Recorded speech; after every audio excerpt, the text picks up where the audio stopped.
Hello प्यारे बच्चों, मैं आपकी फ्रेंड गाइडर हेल्पर प्रीति ढूल। आज हम हमारी विज्ञान की कक्षा में अध्ययन 5 कोयला और पेट्रोलियम को डिस्कस करेंगे। आज का जो हमारा पार्ट होगा, इस चैप्टर का पार्ट नंबर 2 होगा। पार्ट 1 में हमने कोयला क्या होता है, कैसे बनता है, कोयले के उत्पाद क्या क्या होते हैं, कोयले के प्रयोग क्या क्या होते हैं, हमने सब कुछ डिस्कस किया। आज हम देखेंगे कि पेट्रोलियम क्या होता है और कैसे बनता है। तो आज का जो हमारा टॉपिक स्टार्ट होता है वो होता है पेट्रोलियम किसे कहते हैं। पेट्रोलियम शब्द की उत्पत्ति लैटिन भाषा के दो शब्दों पेट्रो यानी कि जिसे हम चट्टान कहते हैं एवं ओलियम यानी कि जिसे हम तेल कहते हैं से हुई है। यानी कि जो पेट्रोलियम शब्द है इसकी उत्पत्ति कहाँ से हुई, कौन सी भाषा से हुई, लैटिन भाषा से हुई। और जो पेट्रोलियम शब्द है ये दो शब्दों से मिलकर बनता है। एक पेट्रो जिसका अर्थ होता है चट्टान यानी कि जो मजबूत पत्थर जैसा हो, और दूसरा होता है ओलियम यानी कि तेल।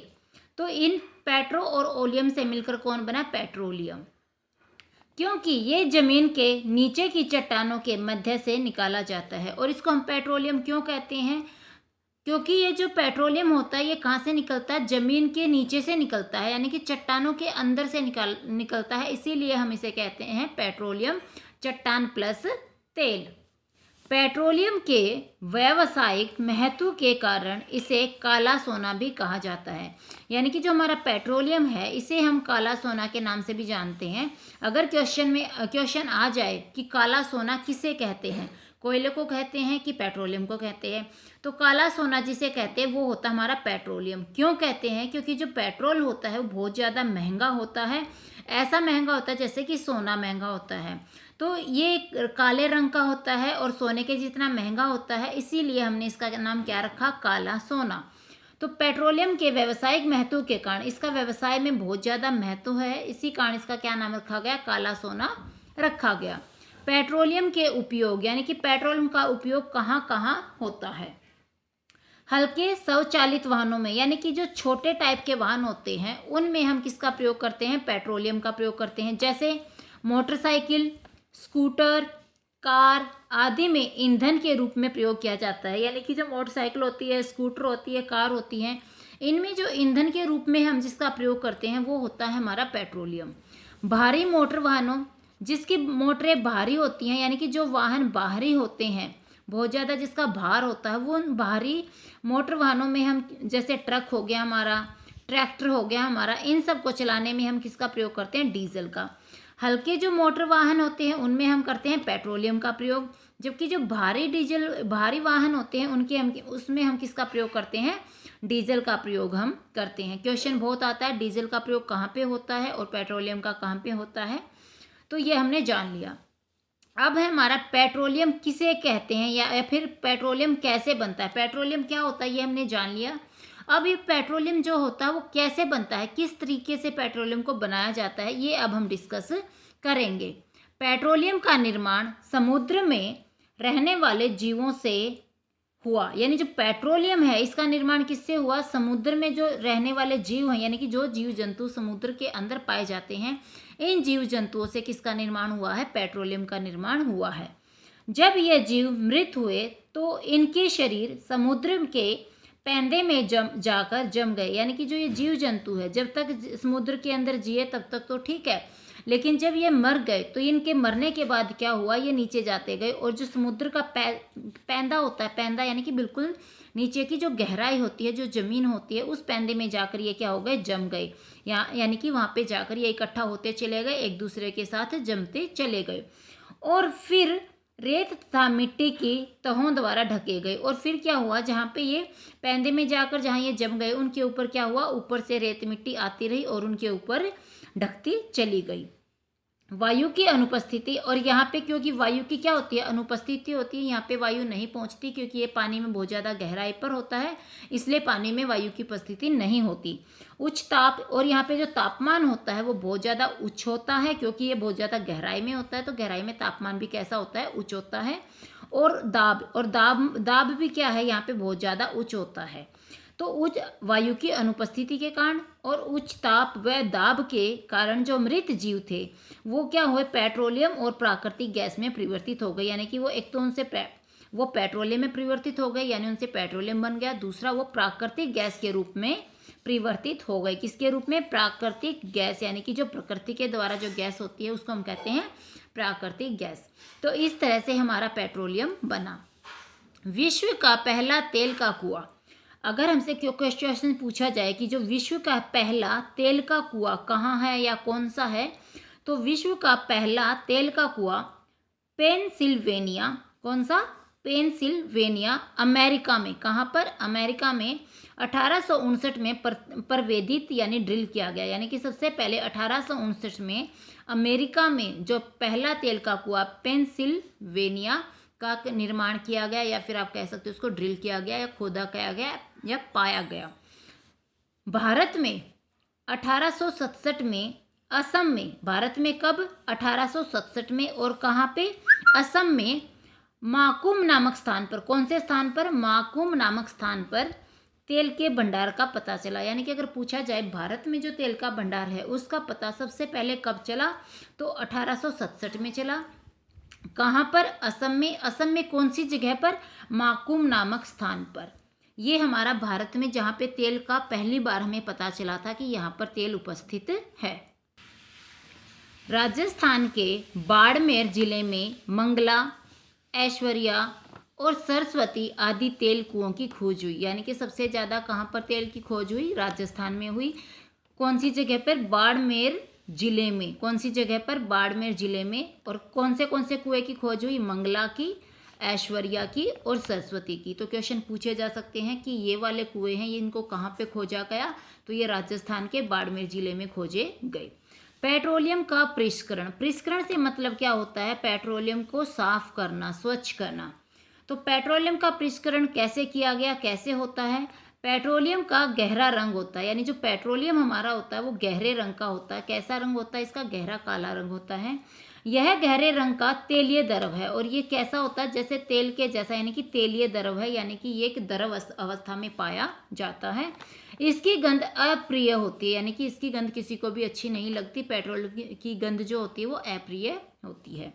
यह विभिन्न संगठकों, जैसे ये संगठक यानी कि जो छोटे छोटे अनेक घटकों से मिलकर तैयार होता है, जैसे पेट्रोलियम गैस, पेट्रोल, डीजल, स्नेहक तेल, पैराफिन मोम आदि का मिश्रण होता है। यानी कि जो पेट्रोलियम होता है उसके अंदर किस किस का मिश्रण पाया जाता है? पेट्रोलियम गैस का मिश्रण पाया जाता है, पेट्रोल का मिश्रण पाया जाता है, डीजल भी इसके अंदर होता है, स्नेहक भी होता है, स्नेहक तेल, पैराफिन मोम भी क्या होता है? इन सब से मिलकर कौन बनता है? हमारा पेट्रोलियम बनता है। पेट्रोलियम के विभिन्न संगठकों को पृथक करने का प्रक्रम परिष्करण करता है, परिष्करण कहलाता है। यानी कि जो पेट्रोलियम होता है इसके अंदर ये सारी चीज़ें पाई जाती हैं। जब हम इन सारी चीज़ों को हटा देते हैं, उसमें से निकाल देते हैं, और सिर्फ हमारा कौन बच जाता है? पेट्रोलियम बच जाता है। तो इसको हम क्या कहते हैं? संगठकों का पृथक करना और पेट्रोलियम का परिष्करण करना। यानी कि जो संगठक थे उनको अलग कर दो और क्या करो? पेट्रोलियम का परिष्करण, यानी पेट्रोलियम को साफ करके अलग से निकाल लेना। पेट्रोलियम का शोधन प्रभाजी आसवन विधि के द्वारा पेट्रोलियम परिष्करण में किया जाता है। यानी जो पेट्रोलियम होता है इसका शोधन, यानी कि इसकी जो सफाई होती है वो कौन सी विधि के द्वारा होती है? प्रभाजी आसवन विधि के द्वारा की जाती है। और कहाँ पे की जाती है? पेट्रोलियम परिष्करणी में। यानी कि जो पेट्रोलियम के जो बड़े बड़े परिष्करण होते हैं वहाँ पर हम इनका क्या करते हैं?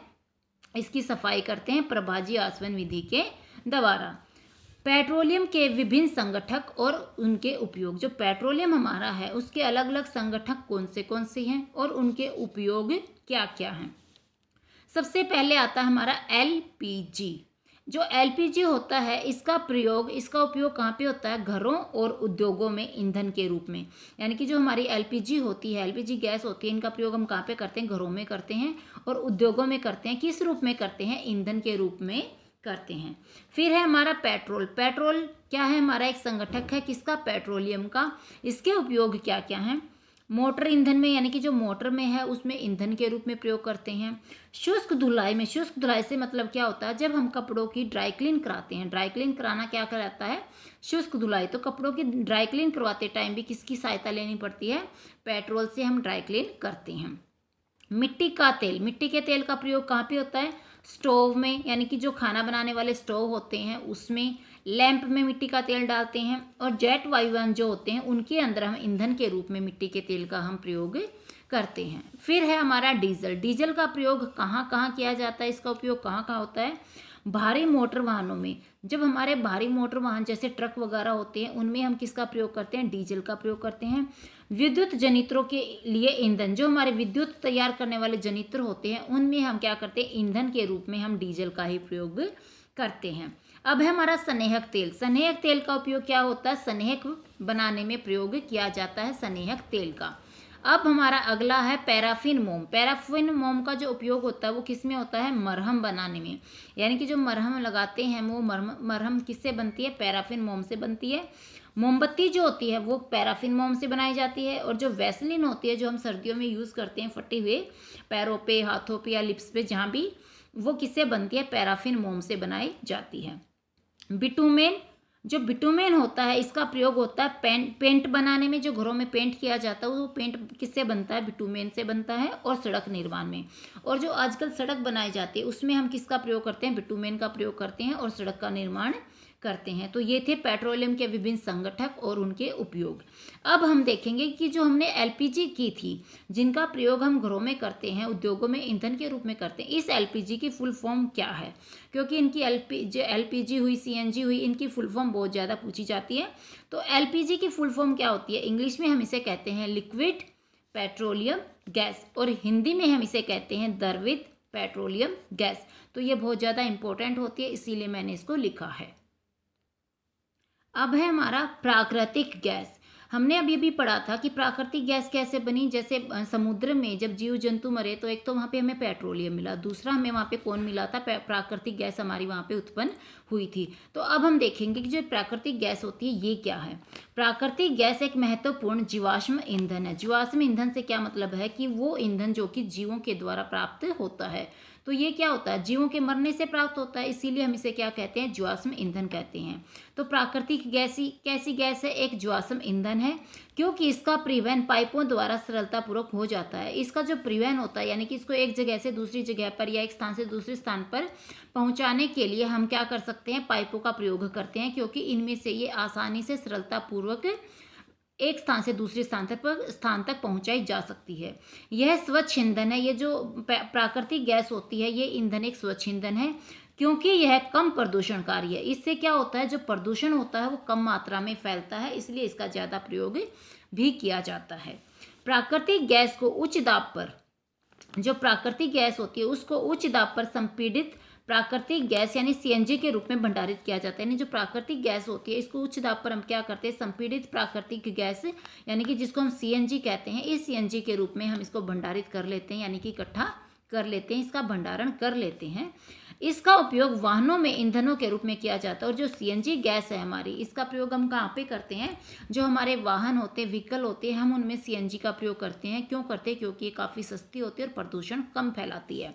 तो जो सीएनजी होती है इसकी फुल फॉर्म क्या होती है? इंग्लिश में हम इसे कहते हैं कॉम्प्रेस्ड नेचुरल गैस, और हिंदी में कहते हैं संपीड़ित प्राकृतिक गैस। तो ये इंपॉर्टेंट थी, इसीलिए मैंने लिखी कि सीएनजी की फुल फॉर्म क्या होती है। रसायनों और उर्वरकों के औद्योगिक निर्माण में प्रारंभिक पदार्थ के रूप में प्राकृतिक गैस का उपयोग किया जाता है। यानी कि जो हमारे रसायन होते हैं या फिर जो हमारे उर्वरक होते हैं जिनका हम खेती में प्रयोग करते हैं, इनके निर्माण में, इनके जब हम उद्योगों में इनका निर्माण करते हैं तो इनके निर्माण में जो प्रारंभिक पदार्थ के रूप में हम क्या करते हैं?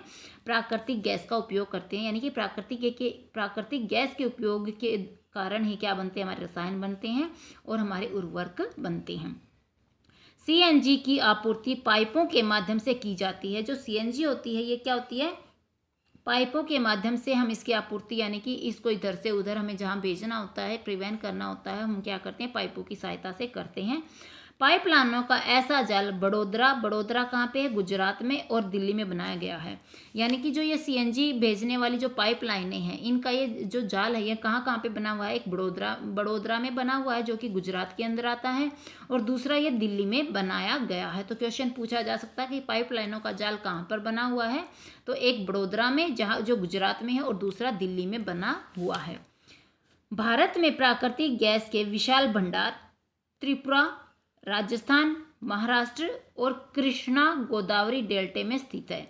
यानी कि प्राकृतिक गैस है जो भारत में है, इसके विशाल भंडार कहाँ कहाँ पर पाए जाते हैं? त्रिपुरा में पाया जाता है, राजस्थान में इसके भंडार पाए जाते हैं, महाराष्ट्र में पाए जाते हैं, और जो कृष्णा गोदावरी डेल्टा है यहाँ पर भी हमारे जो प्राकृतिक गैस है इसके विशाल भंडार पाए जाते हैं। मृत जीवों से कोयला, पेट्रोलियम और प्राकृतिक गैस कभी प्रयोगशाला में नहीं बनाए जा सकते। अगर आपसे पूछा जाए कि जो कोयला होता है, जो पेट्रोलियम होता है या फिर जो प्राकृतिक गैस होती है, क्या उनको हम प्रयोगशाला में बना सकते हैं? तो कभी भी हम इनको प्रयोगशाला में नहीं बना सकते। क्यों नहीं बना सकते? क्योंकि इनका बनना एक बहुत ही धीमी प्रक्रिया है। यानी कि जो कोयला होता है, पेट्रोलियम होता है, प्राकृतिक गैस होती है, ये बहुत ही धीमी प्रक्रिया से यानी कि लाखों सालों ले लेते हैं बनने में। तो इनका जो बनना होता है ये एक धीमी प्रक्रिया के द्वारा होता है और इनके बनने की परिस्थितियाँ प्रयोगशाला में उत्पन्न नहीं की जा सकती, और इनको बनाने के लिए जो जो परिस्थितियाँ चाहिए वो प्रयोगशाला में नहीं हो सकती। क्यों? क्योंकि जो पेट्रोलियम होता है वो जीव जंतुओं के मरने के कारण होता है, और जीव जंतु के को कहाँ पे मरते हैं? जो समुद्र के अंदर जीव जंतु होते हैं वो मरते हैं, फिर वो अंदर चले जाते हैं, उसके ऊपर रेत मिट्टी ढक जाती है, फिर वो धीरे धीरे लाखों सालों में किस में कन्वर्ट हो जाता है? पेट्रोलियम में, प्राकृतिक में, गैस में। और ये हम चीज़ें हम प्रयोगशाला के अंदर तो कर नहीं सकते, इसलिए इनको कभी भी प्रयोगशाला में बनाया नहीं जा सकता। तो ये क्वेश्चन पूछा जा सकता है कि क्या इनको प्रयोगशाला में बनाया जा सकता है, और अगर नहीं तो क्यों नहीं बनाया जा सकता। अगला पॉइंट है हमारा सीमित प्राकृतिक संसाधन। यानी कि सीमित प्राकृतिक संसाधन कौन से होते हैं? वन, खनिज तथा जीवाश्म ईंधन समाप्त होने वाले प्राकृतिक संसाधन है। यानी कि जो वन है या हमारे जो खनिज पदार्थ हैं या फिर जो जीवाश्म ईंधन है, ये क्या है? ये समाप्त होने वाले प्राकृतिक संसाधन है। मतलब एक समय के बाद ये क्या हो जाएंगे? समाप्त हो जाएंगे, क्योंकि जितना ज़्यादा हम इनका प्रयोग करेंगे उतने ये कम होते चले जाएंगे। ये एक असीमित संख्या में पाए जाने वाली चीज़ें नहीं है, संसाधन नहीं है, ये सीमित मात्रा में पाए जाने वाले संसाधन है, इसलिए ये क्या होते हैं? एक समय के बाद समाप्त हो जाते हैं। कोयला, पेट्रोलियम आदि जीवाश्म ईंधनों के बनने में लाखों वर्षों का समय लग जाता है, और जो ये बनने में जो समय लेते हैं वो लाखों वर्ष लेते हैं, और ख़त्म होने में समय बहुत कम लेते हैं। जितना ज़्यादा प्रयोग करोगे उतने जल्दी ख़त्म होते चले जाएंगे, जबकि इनके ज्ञात भंडार सीमित मात्रा में हैं। और जो हमारे पास जो भंडार हैं, जो कि कोयले के हैं, पेट्रोलियम के हैं, जीवाश्म ईंधन के हैं, जो भंडार हैं जिनका हमें पता है, जिनका हमें ज्ञान है, जिनका प्रयोग हम कर सकते हैं, उनकी मात्रा सीमित है, लेकिन इनको बनने में लाखों साल लग जाते हैं, और हम इनका प्रयोग बहुत ज़्यादा करते हैं क्योंकि हमारे जीवन में काफ़ी यूज़ में आते हैं। इसलिए ये कैसे संसाधन है? सीमित और प्राकृतिक संसाधन है, एक दिन खत्म हो जाने वाले संसाधन ये होते हैं। इन ईंधनों के जलने से वायु प्रदूषण होता है, जिससे विश्व उष्णन या फिर जिसे हम कहते हैं ग्लोबल वार्मिंग होता है। यानी कि जो कोयला है हमारा, जो पेट्रोलियम है और जो जीवाश्म ईंधन है, इनको जब हम यूज़ करते हैं तो इनमें से बहुत ज़्यादा क्या निकलता है? वायु प्रदूषण होता है। यानी कि ये बहुत ज़्यादा वायु का प्रदूषण करते हैं, और इतना प्रदूषण करते हैं कि इसके कारण क्या होता है? ग्लोबल वार्मिंग होती है। यानी कि हमारी अर्थ पे, हमारी धरती पे क्या बढ़ती है? गर्मी बहुत ज़्यादा बढ़ती है, जिसे हम क्या कहते हैं? Global warming. अतः इनका उपयोग विवेकपूर्ण तरीके से करना चाहिए। इसलिए हमें जब कोयले का प्रयोग करना है या पेट्रोलियम का करना है तो हमें इनका प्रयोग जो है वो कैसे करना चाहिए? विवेकपूर्ण तरीके से, यानी ज़रूरत के हिसाब से और सोच समझकर हमें इनका प्रयोग करना चाहिए। भारत में पेट्रोलियम संरक्षण अनुसंधान संघ, जिसे हम कहते हैं पेट्रोलियम यानी पी, संरक्षण अनुसंधान संघ यानी कि PCRA, द्वारा गाड़ी चलाते समय पेट्रोल व डीजल बचाने के कुछ उपाय सुझाए गए हैं। यानी कि जो भारत में पेट्रोलियम संरक्षण अनुसंधान संघ है, PCRA है, उन्होंने हमें कुछ उपाय सुझाए हैं कि जब हम गाड़ी चला रहे हों तो हमें पेट्रोल और डीजल को कैसे बचाना है। तो वो उपाय कौन से हैं जो उन्होंने हमारे लिए सुझाए हैं? तो उन्होंने कहा है, जहाँ तक संभव हो गाड़ी समान और मध्यम गति से चलाइए। यानी कि आपकी जहाँ तक संभावना हो उसके, जहाँ तक आप चला सके, आपकी गाड़ी की जो गति होती है वो कैसी होनी चाहिए? एक समान होनी चाहिए, कभी तेज़ कभी धीरे, कभी तेज़ कभी धीरे, ऐसे नहीं होना चाहिए। एक समान गति में आपको अपनी गाड़ी चलानी चाहिए। इससे क्या होता है? जो पेट्रोल होता है, डीजल होता है, उसकी बचत होती है। यातायात लाइटों पर अथवा प्रतीक्षा करते समय गाड़ी का इंजन बंद कर देना चाहिए। जब आप यातायात लाइटों पर खड़े हो और वहाँ पे आपको प्रतीक्षा करनी पड़ रही है तो उस टाइम पे आपको अपने इंजन को बंद कर देना चाहिए, ताकि आप अपने पेट्रोल को बचा सको, अपने डीजल को बचा सको। टायरों का दाब सही रखना चाहिए। यानी कि जो हमारे टायर हमारी गाड़ियों के अंदर हम प्रयोग करते हैं उनका दाब सही होना चाहिए, कम या ज़्यादा नहीं होना चाहिए। गाड़ी का नियमित रख रखाव सुनिश्चित कीजिए। जो गाड़ी का नियमित रख रखाव है वो आपको सही रखना है, अच्छे से बनाए रखना है। इससे हम क्या करेंगे, अपने डीजल को, पेट्रोल को बचा सकते हैं। तो ये था हमारा पेट्रोलियम। आज की वीडियो अगर आपको अच्छी लगी हो तो लाइक, शेयर और सब्सक्राइब करना मत भूलिएगा। Thank you.